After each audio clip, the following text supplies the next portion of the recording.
Bismillahirrahmanirrahim. Assalamualaikum warahmatullahi wabarakatuh. Innal hamdalillah nahmaduhu wa nasta'inuhu wa nastaghfiruh wa na'udzu billahi min shururi anfusina wa min sayyiati a'malina. May yahdihillahu fala mudilla lahu wa may yudlil fala hadiya lahu.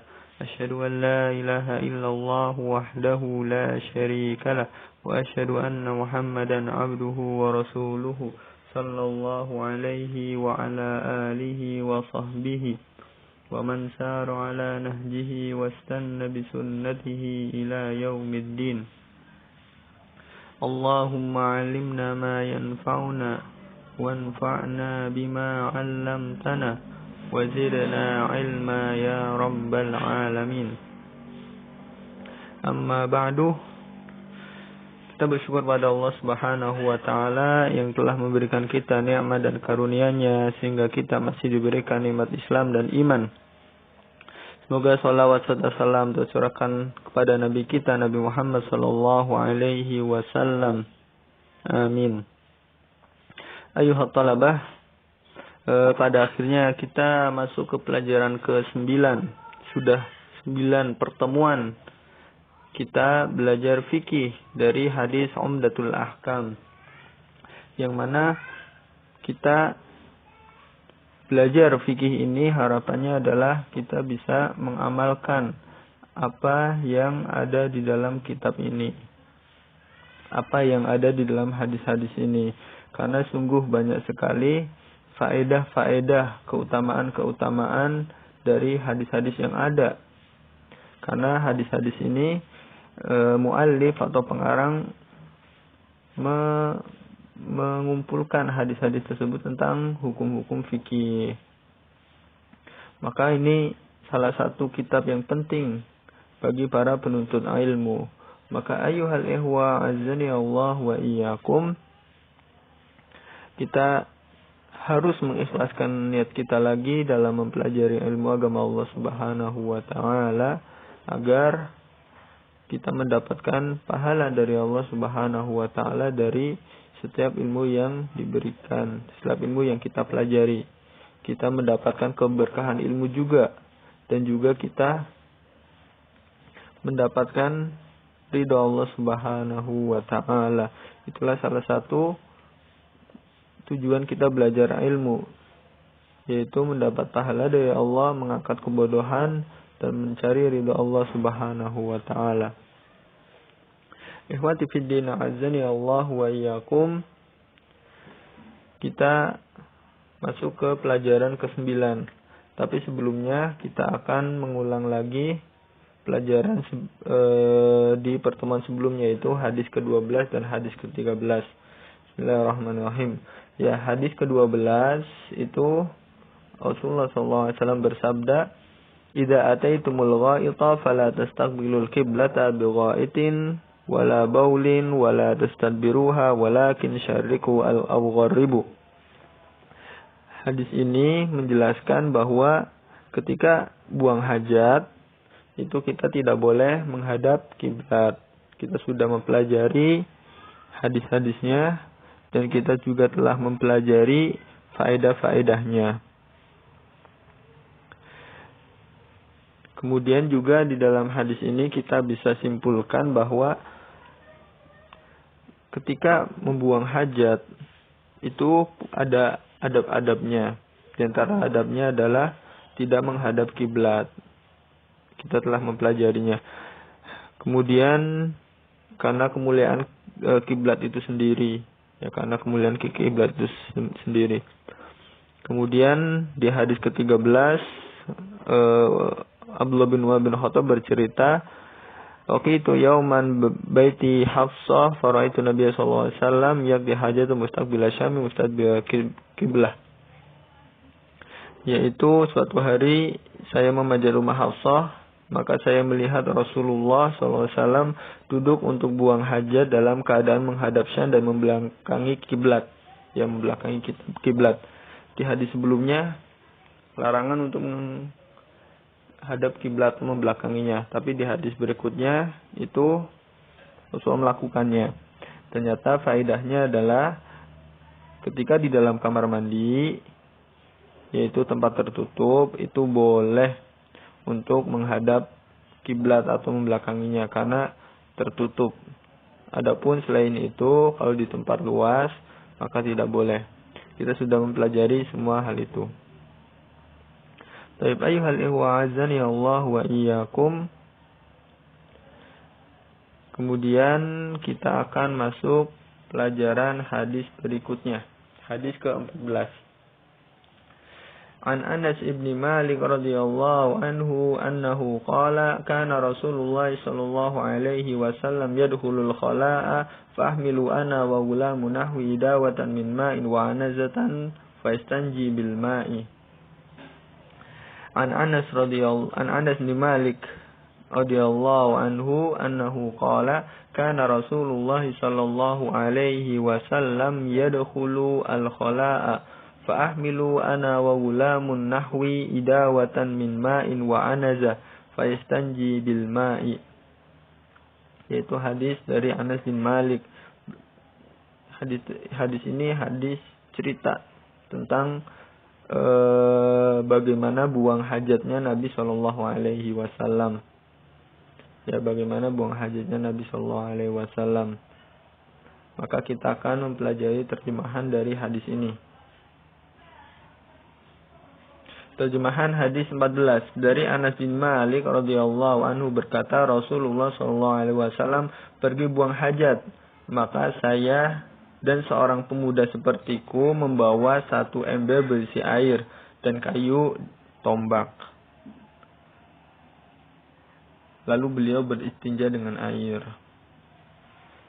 Nah, Anas bin Malik, hadis ini diriwayatkan oleh Anas bin Malik radhiyallahu anhu. Siapa Anas bin Malik? Anas bin Malik radhiyallahu anhu adalah seorang sahabat yang memiliki umur yang panjang. Beliau juga salah satu khadim atau orang yang membantu Nabi SAW dalam urusan-urusan rumah tangga atau urusan-urusan pribadinya. Beliau Anas bin Malik radhiyallahu anhu salah satu juga yang banyak meriwayatkan hadis. Ya, Anas bin Malik radhiyallahu anhu itu salah satu sahabat yang banyak meriwayatkan hadis Nabi sallallahu alaihi wasallam. Nah, dikisahkan di dalam hadis ini bahwa Rasulullah sallallahu alaihi wasallam pergi buang hajat. Beliau ketika ingin pergi buang hajat, ternyata beliau menjauh karena keadaan zaman dahulu Rasulullah itu atau para sahabatnya atau secara umum kebiasaan atau kebudayaan zaman dahulu itu mereka ketika buang hajat itu buang hajatnya di tempat yang luas, di padang pasir atau di tempat yang tidak ada manusia. Ya, tidak banyak manusia. Itu zaman dahulu.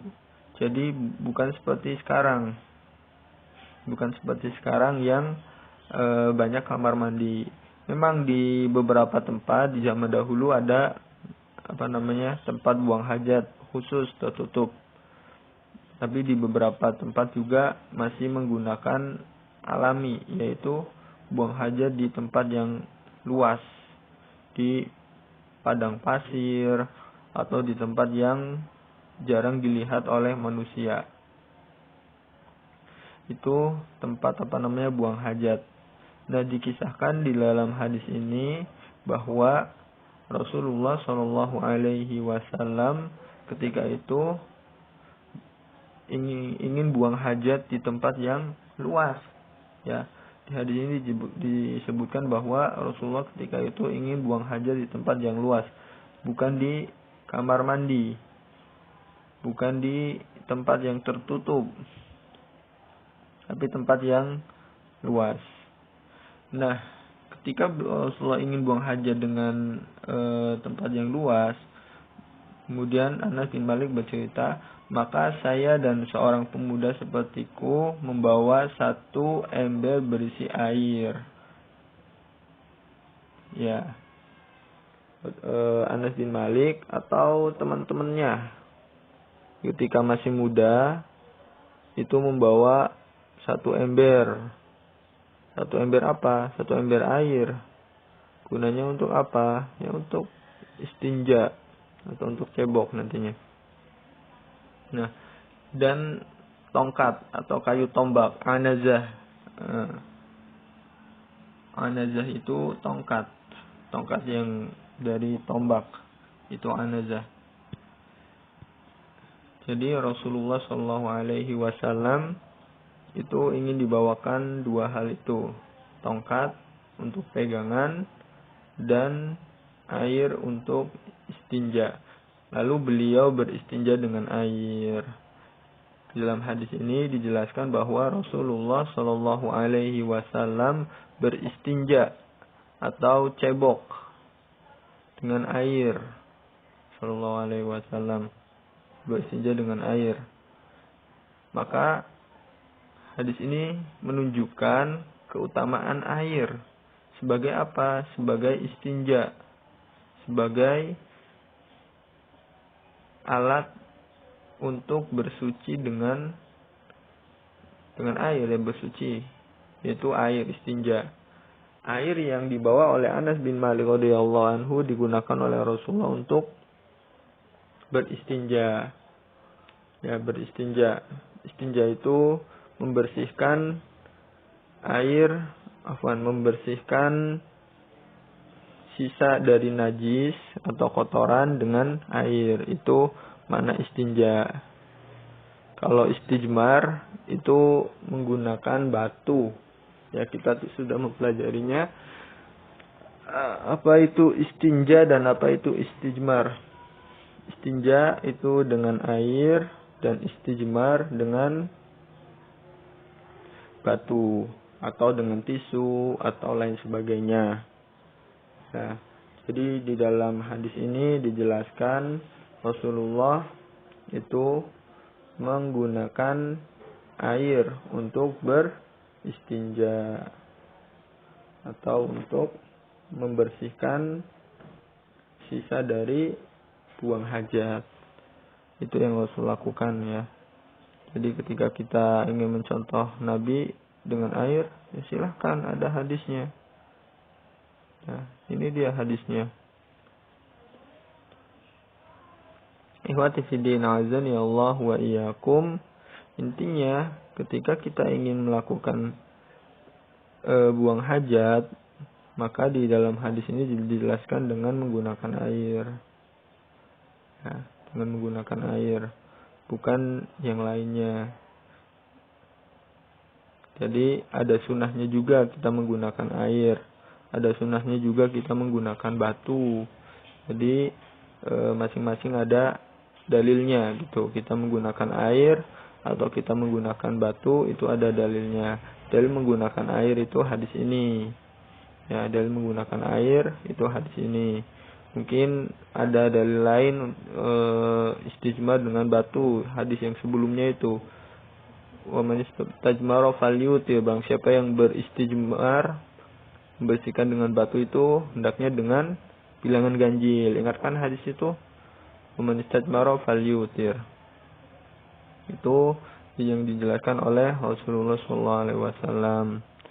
Maka ketika kita mengetahui bahwa membuang hajat, bersihkannya itu bisa dengan air dan bisa juga dengan batu, maka kita baca faedahnya. Ya. Faedah hadis. Yang pertama, beristinja dari buang hajat ada 3 keadaan. Yang pertama, apa aja keadaannya? Yaitu yang pertama mencukupkan dengan air saja. Hal ini boleh. Nah, hadis yang tadi ya, faedah hadisnya itu menunjukkan beristinja itu dengan air saja. Ya kan, membawa satu ember untuk beristinja dan mungkin juga untuk apa? Untuk menyiram sisa dari buang hajatnya. Itu menggunakan satu ember. Nah, kemudian Dalilnya mana? Dalilnya tadi ya hadis ini. Kemudian yang kedua, B, mencukupkan dengan batu saja. Hal ini juga boleh. Ya kan, dalam sebuah hadis pernah kita baca, wa man istajmara falyutir. Barang siapa yang melakukan istijmar hendaknya menggunakan bilangan ganjil. Ya, di hadis pertemuan keberapa itu sudah dijelaskan. Kemudian yang ketiga, yang C. Keadaan yang ketiga, menggabungkan antara batu dan air ketika beristinja. Dalam hal ini, para ulama berselisih pendapat. Namun, pendapat yang kuat dan terpilih adalah hal tersebut tidak disunahkan.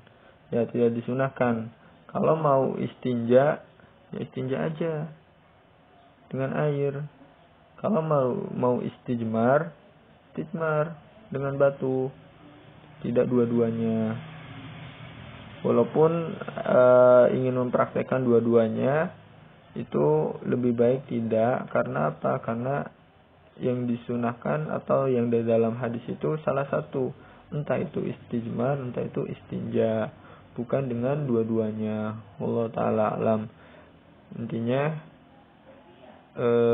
beristinja itu boleh, beristijmar juga boleh. Ya, kalau dua-duanya itu ya Allah Ta'ala alam itu tidak disunahkan. Seperti itu. Kemudian ayuhal ihwazani Allah wa iyyakum. Faedah yang kedua, wajib bagi seorang dan kaum muslimin secara umum untuk menutup auratnya dan jangan sampai tersingkap ketika buang hajat. Nah, di sini penting. Jangan sampai tersingkap buang hajatnya. Maksudnya bagaimana? Jangan sampai kelihatan orang lain ketika ingin buang hajat, ketika auratnya. Ketika ingin buang hajat, hendaknya dijaga. Jangan sampai auratnya terlihat oleh orang lain. Karena di antara bentuk keimanan seseorang itu al-haya syu'batun minal iman. Rasa malu itu termasuk dari bagian keimanan. Maka tidak boleh kita terlihat dalam dalam buang hajat, lihat orang lain, terlihat auratnya. Nauzubillah min dzalik. Ya, intinya melihat aurat orang lain walaupun sama-sama laki-laki itu tidak boleh. Ikhwati fiddin, azani Allah wa iyyakum. Jelas ya yang Rasulullah perintahkan atau anjurkan itu, kita tidak boleh untuk memperlihatkan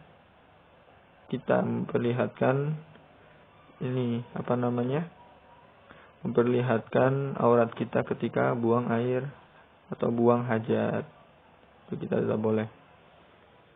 Nah, ikhwati fiddin, azani Allah wa iyyakum. Kemudian faedah yang berikutnya,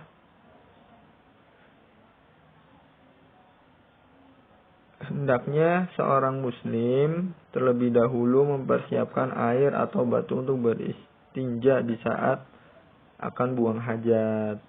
Ya, ketika mau buang hajat, ya siapin dulu airnya. Jangan buang hajat tapi nggak disiapin. Jangan, tapi disiapkan dulu air untuk buang hajat, kemudian silahkan buang hajat. Atau kalau seumpama di tempat yang luas ingin dengan batu, silahkan dengan batu. Tapi disiapkan dulu. Ya, intinya disiapkan dulu. Jangan sampai kita buang hajat tapi belum disiapin. Nanti bagaimana? Nanti najisnya kemana-mana.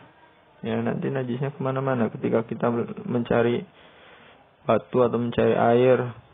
Nah, walaupun kebelet, itu kita pastikan air itu ada. Buang hajat itu ada airnya atau dipersiapkan batu atau tisu. Wallahu a'lam.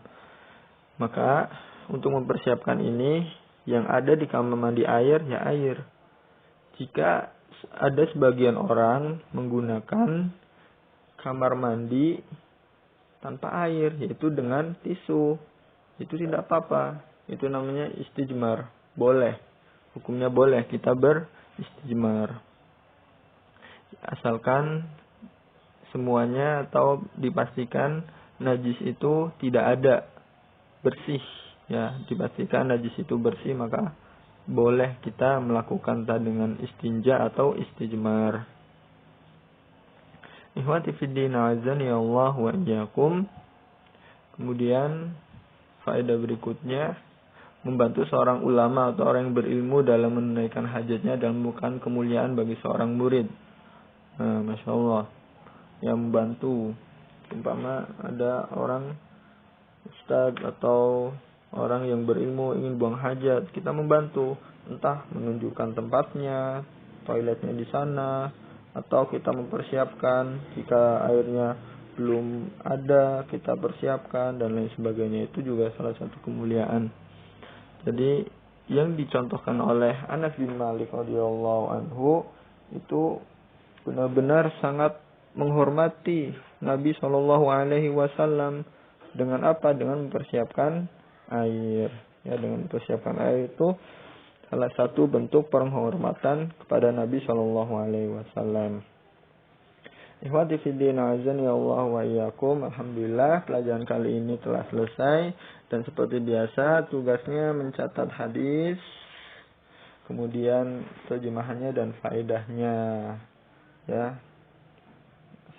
kami harap video dari awal hingga akhir dibaca agar disimak agar mendapatkan faedahnya, ilmunya, bukan hanya tulisannya aja yang ditulis. Ya, itulah pelajaran kali ini. Semoga bermanfaat untuk kita semuanya. Semoga Allah memberi catatan amal baik untuk kita semuanya.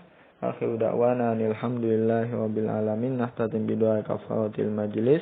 Subhanakallahumma wa bihamdika asyhadu an la ilaha illa anta astaghfiruka wa atubu ilaik. Wassalamualaikum warahmatullahi wabarakatuh.